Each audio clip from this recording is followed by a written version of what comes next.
Ya, pemirsa, terima kasih masih bersama kami di iNews Pagi. Kita ke informasi berikutnya. Bagi Anda pemirsa yang baru bergabung, kami sampaikan informasi utama dalam iNews Pagi hari ini.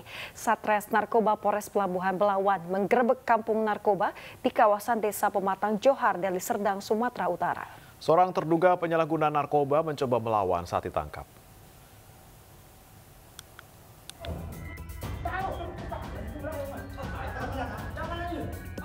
Satuan Narkoba Polres Pelabuhan Belawan menangkap seorang pria terduga pengguna narkoba di Jalan Masjid Gang Anisah, Desa Pematang Johar, Kecamatan Labuhan Deli, Kabupaten Deli Serdang.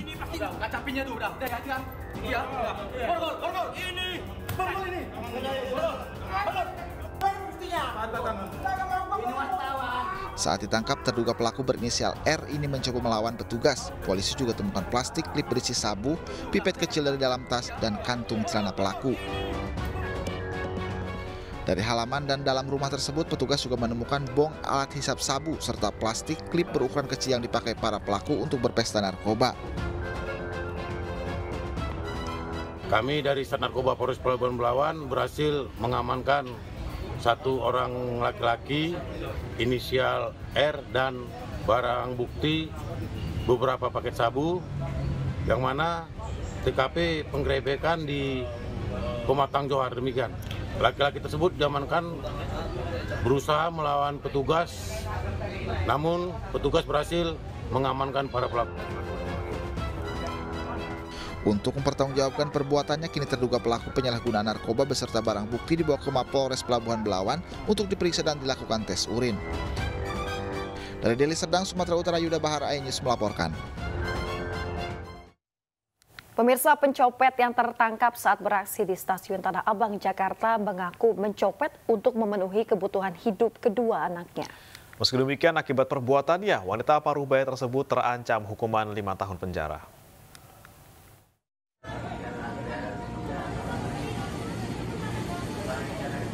Pelaku pencopetan ini diamankan sejumlah petugas keamanan Stasiun Tanah Abang, Jakarta Pusat saat aksinya terpergok korbannya sendiri pada Kamis malam.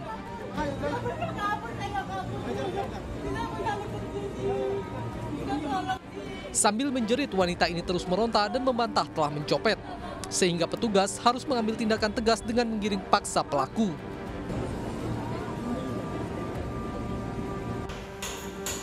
Saat menjalani pemeriksaan di ruang SPKT Polsek Metro Tanah Abang, Jakarta Pusat, Jumat siang, wanita 40 tahun warga Bogor, Jawa Barat ini hanya bisa tertunduk malu. Pelaku mengambil telepon genggam dari dalam tas milik seorang penumpang di tengah padatnya penumpang di dalam gerbong KRL tujuan Tanah Abang, Bogor. Pelaku mengaku telah 3 kali mencopet dan terpaksa melakukannya demi memenuhi kebutuhan hidup dua anaknya yang masih balita setelah bercerai dengan suaminya. Didapat pelaku perempuan berinisial S, umur 40 tahun. Telah dilakukan interogasi bahwa pelaku ini mengakui telah mengambil HP korban. Lalu karena korban sedang buru-buru, korban juga orang dari luar daerah, jadi karena HP-nya kembali, jadi HP tersebut diserahkan korban. Dan korban tidak membuat laporan. Meski korban tidak membuat laporan resmi ke polisi, namun proses penyidikan tetap dilakukan petugas sebagai akibat perbuatan pelaku. Polisi pun telah menyiapkan pasal 362 KUHP tentang pencurian untuk pelaku dengan ancaman hukuman di atas 5 tahun penjara.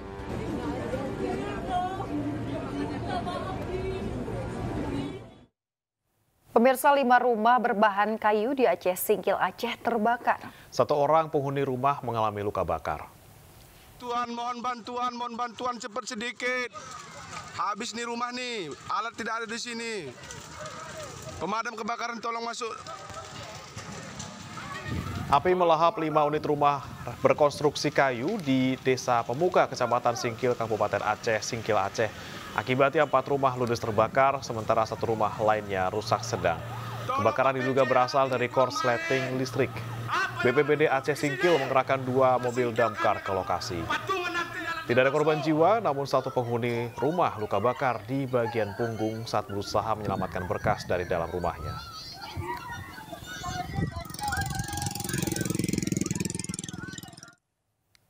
Pemirsa, kekasih Dito Mahendra, Didi Ayunda penuhi panggilan Bareskrim Polri dalam kasus kepemilikan senjata api ilegal yang menyeret tersangka Dito Mahendra. Didampingi oleh kuasa hukumnya, Nindi Ayunda tiba di Bareskrim Mabes Polri Jumat siang. Nindi Ayunda akan diperiksa Direktorat Tindak Pidana Umum Bareskrim Polri dalam kapasitasnya sebagai saksi kasus kepemilikan senjata api ilegal yang menyeret Dito Mahendra. Pemeriksaan Nindi Ayunda juga dalam rangka mendeteksi keberadaan Dito Mahendra yang hingga kini masih buron. Sebelumnya, Direktorat Tindak Pidana Umum Bareskrim Polri menggeledah 2 rumah Dito Mahendra di kawasan Jakarta Selatan. Dalam penggeledahan itu, polisi menemukan 2 senjata api jenis airsoft gun dan puluhan butir peluru.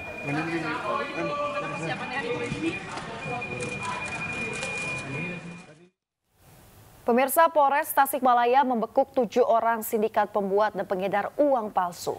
2 di antara pelaku merupakan pasangan suami istri.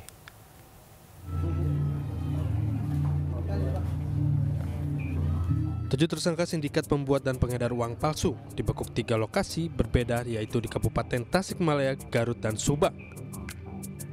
Selain mengamankan mereka, Satreskrim Polres Tasikmalaya juga mengamankan barang bukti berupa uang palsu pecahan 100.000 sekitar 2.500 lembar dan pecahan 50.000 sekitar 600 lembar. Selain itu, polisi juga mengamankan sejumlah alat komunikasi, alat scanner, alat cetak untuk membuat uang palsu, serta sejumlah barang bukti lainnya. Modus yang digunakan dengan cara membelanjakan uang palsu ke warung-warung dan sebagian ditawarkan kepada warga. Dibelanjakan ada beberapa yang bertugas. Jadi ada yang bertugas untuk mengedarkan, ada juga yang bertugas untuk sebagai perantara. Dibelanjakan atau dijual begitu? Dijual. Dijual. Dijual untuk dibelanjakan. Kini masih ada 2 orang yang lain dalam pengejaran petugas dan sudah masuk dalam daftar pencarian orang. Atas perbuatannya, para tersangka dijerat pasal 36 ayat 3 Janko pasal 26 ayat 3 UU nomor 7 tahun 2011 tentang mata uang dengan ancaman kurungan penjara maksimal 15 tahun penjara.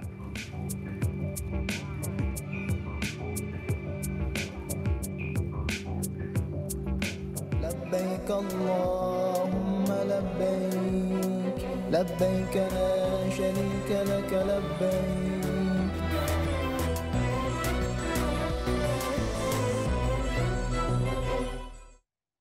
Pemirsa, jemaah calon haji Indonesia laksanakan sholat Jumat perdana di Masjid Nabawi, Madinah. Setelah sebelumnya mereka tiba secara bertahap di Tanah Suci sejak kemarin. Jemaah Indonesia antusias melaksanakan sholat Jumat perdana di Masjid Nabawi, Madinah. Jemaah haji dari berbagai negara termasuk Indonesia datang secara berkelompok menuju Masjid Nabawi untuk tunaikan sholat Jumat. Hingga hari kedua, kedatangan jemaah haji Indonesia sudah mencapai lebih dari 13.000 orang di Madinah.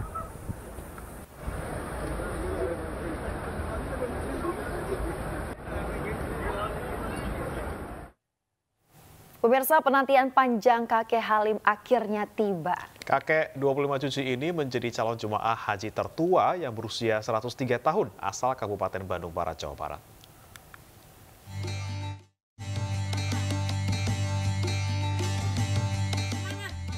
Inilah sosok Halim bin Pahroji, warga Kampung Cinagen, Kecamatan Cipongkor, Kabupaten Bandung Barat, Jawa Barat. Menginjak usia ke-103 tahun, kakek yang sudah memiliki 25 cucu ini masih terlihat sehat dan bugar. Meski gerakan tubuh, pendengaran hingga komunikasinya sudah terbatas. Sang kakek kini menjadi calon jemaah haji tertua asal Kabupaten Bandung Barat. Kakek Halim merupakan satu dari total 1.200 calon jemaah haji asal Kabupaten Bandung Barat yang akan menunaikan ibadah haji ke Tanah Suci tahun ini. Penantian panjang dan cita-cita kakek Halim akhirnya terwujud. Tidaklah mudah dan butuh perjuangan bagi kakek Halim untuk berangkat menunaikan rukun Islam yang kelima ini. Selama puluhan tahun ia harus menabung dengan menyisihkan uang pensiunannya sebagai guru sekolah dasar. Belum lagi keberangkatannya tertunda pada 2020 lalu akibat pandemi COVID-19. dan kebijakan usia lansia pada 2021. Hingga akhirnya tahun ini sang kakek didampingi putrinya bisa mewujudkan impiannya pergi ke Tanah Suci. Rencana keberangkatan haji kami setelah daftar dulu 2017 tertunda dengan adanya Covid, 2020 tertunda, kemudian 2022 karena di atas usia 65 jadi tidak bisa, sehingga akhirnya alhamdulillah di 2023 kami rencana berangkat. Dijadwalkan Halim beserta putri keempatnya EN Soliha akan bertolak ke Arab Saudi pada gelombang kedua bersama ratusan calon jemaah haji asal Kabupaten Bandung Barat pada 12 Juni 2023 mendatang. Dari Kabupaten Bandung Barat, Yuwono Wahyu, iNews melaporkan. Ya, masih dari Bandung, Jawa Barat, pemirsa, ini juga ternyata calon haji termuda tahun ini. Ya, seorang remaja berusia 18 tahun ini diberangkatkan haji untuk menggantikan ibunya yang meninggal dunia.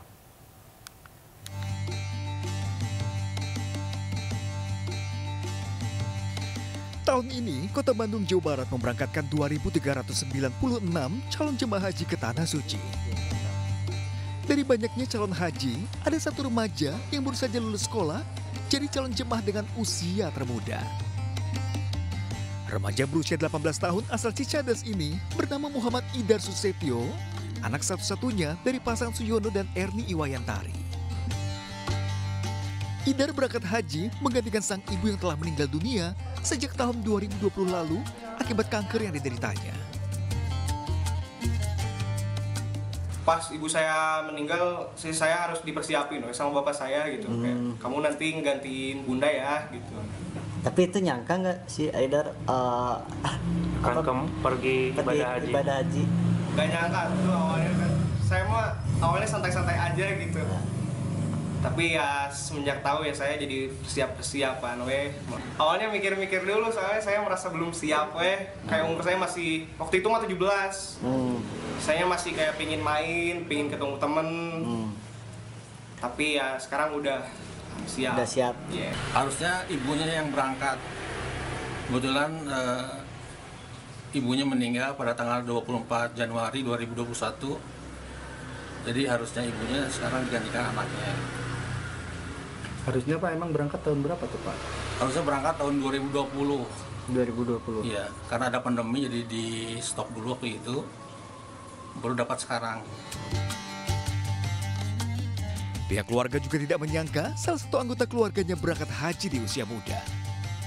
Muhammad Idar Susetio berangkat haji bersama ayah dan pamannya dan rencananya berangkat pada tanggal 29 Mei 2023 dengan kloter pertama. Dari Bandung, Jawa Barat, Ervan David, iNews melaporkan.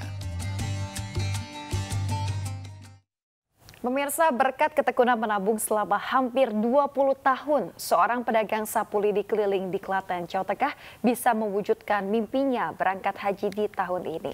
Ia kini sudah mempersiapkan segala kebutuhan selama menjalani ibadah haji.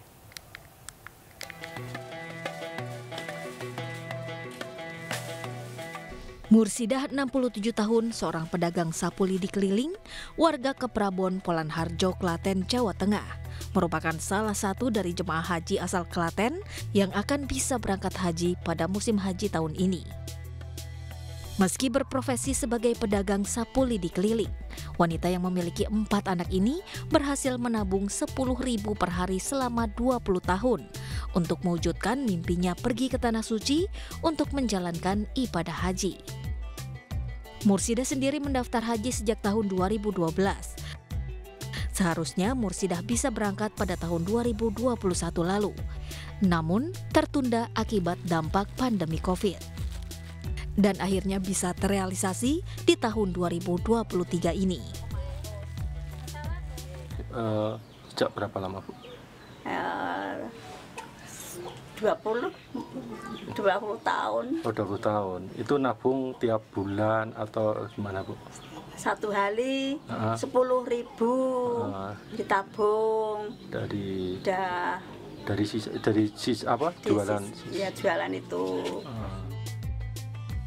Kini segala persiapan sudah ia lakukan untuk menunaikan ibadah haji pada awal bulan Juni ini. mulai dari berdoa dan mempersiapkan pakaian, serta keperluan yang dibutuhkan selama di Tanah Suci. Dari Klaten, Jawa Tengah, Saiful Effendi, iNews melaporkan. لبيك اللهم لبيك لبيك لا شريك لك لبيك.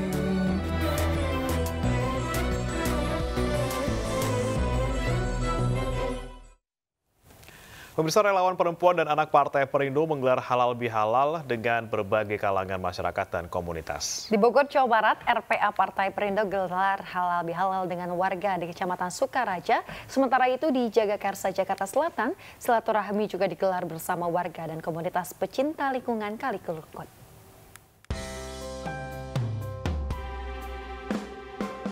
Kader RPA Perindo bersama Bacalek Partai Perindo menggelar halal bihalal dengan warga Kecamatan Sukaraja, Kabupaten Bogor, Jawa Barat. Halal bihalal ini bertujuan untuk membangun kebersamaan dalam upaya memenangkan Partai Perindo di pemilu 2024 mendatang. Menjalin kebersamaan sehingga kami berharap Partai Perindo ini dapat menang. Kami berharap juga visi dan misi daripada RPA Perindo itu dapat tersampaikan sampai ke tingkat RT. Sementara itu di Jagakarsa, Jakarta Selatan, RPA Perindo juga bersilaturahmi dengan warga dan komunitas pecinta lingkungan Kali Kerukut. Dalam kegiatan ini juga dihadiri Bacalek Partai Perindo yang juga pecinta lingkungan, Teguh Muhammad Zaki Barun. Kami di sini bersama Laskaru, pencinta lingkungan se-DKI semuanya, kami konkret dari 2010 kita tetap berada pada lingkungan hidup, yaitu pada jalur pesisir kali. Bagaimana kali ini adalah menjadi napasnya Jakarta, agar Jakarta ini tidak banjir lagi, karena kali ini penting bagi kehidupan di Jakarta. Dalam kegiatan ini, para kader juga diingatkan kembali tentang garis perjuangan partai yang peduli dengan rakyat kecil dan berjuang untuk kesejahteraan masyarakat. Tim Liputan iNews melaporkan. Mengurangi intensitas anak bermain gawai, salah satu sekolah di Bogor menggelar kesenian wayang orang. Ratusan penonton antusias melihat pertunjukan para siswa.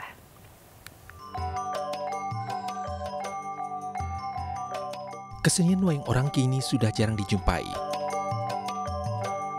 Namun dalam pertunjukan wayang orang yang satu ini sangat berbeda. Pagelaran wayang orang ini ditampilkan di salah satu sekolah di Bogor, Jawa Barat. Para pemainnya merupakan siswa sekolah dasar hingga menengah. Seru sih, jujur deg-degan, tapi kalau udah masuk stage tuh rasanya udah seru, udah melting. Butuh berapa lama untuk latihan? Latihannya sih kita sekitar 2 bulan kayaknya. 2 bulan. Ingat aku. Kesulitannya apa?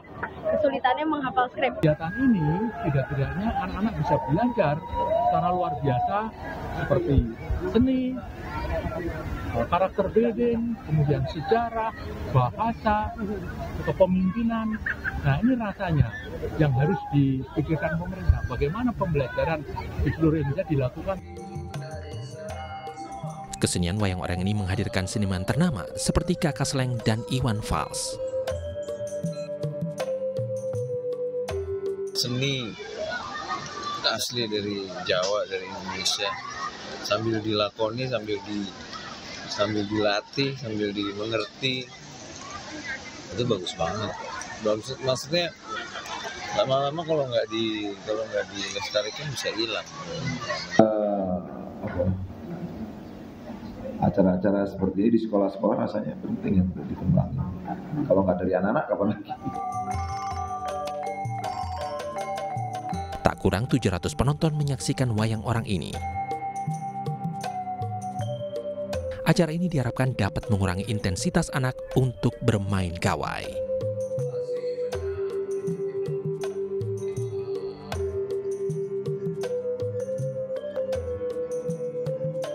Dari Bogor, Jawa Barat, Wildan Hidayat, iNews melaporkan. Pemirsa, jika dalam film Spider-Man melawan penjahat untuk menyelamatkan dunia, nah di kota Parepare, Sulawesi Selatan, Spider-Man menyelamatkan dunia dengan membersihkan selokan dari sampah. Wah, aksi ini dilakukan sebagai bentuk kepedulian lingkungan, khususnya dari sampah plastik.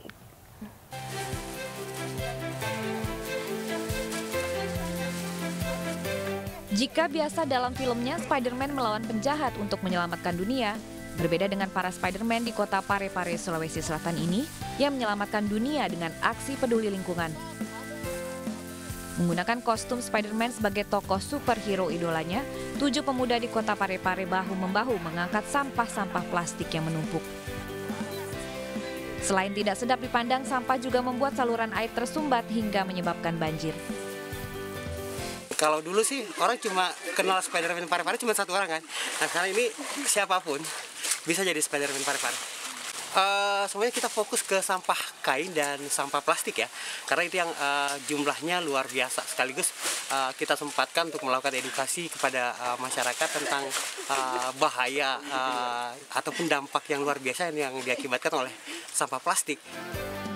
Rudi Hartono dan Spider-Man Parepare lainnya siap menyelamatkan dunia dengan aksi kepedulian lingkungan dan mengimbau masyarakat agar tidak buang sampah sembarangan. Dari Parepare, Sulawesi Selatan, Erwin Eka Pratama, iNews melaporkan. Ya, pemirsa, minuman tradisional khas Minang, teh talua atau teh telur selama ini dikenal berkhasiat sebagai minuman penambah stamina bagi kaum pria.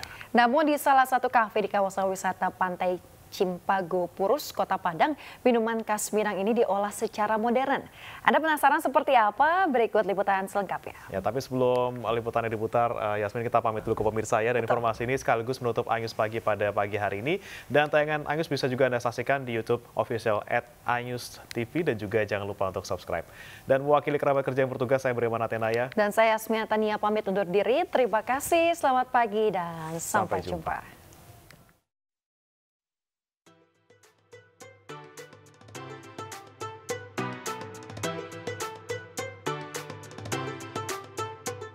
Berlokasi di pinggir pantai Cimpago, Purus, Kota Padang, Sumatera Barat, kafe angkringan ini menyediakan menu tradisional Minang yang diolah secara modern.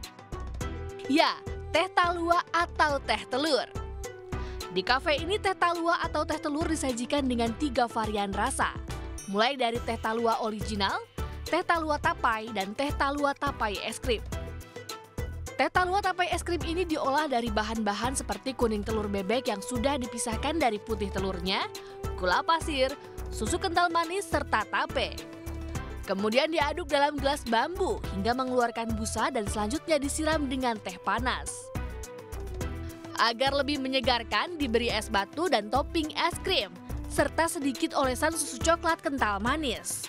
Dan lebih unik lagi, teh talua ini disajikan di gelas bambu. Minuman ini tidak hanya digemari oleh kaum pria, tapi juga diburu oleh kaum hawa. Karena selain rasanya yang manis dan menyegarkan, teh talua tapai es krim ini juga berkhasiat memulihkan stamina.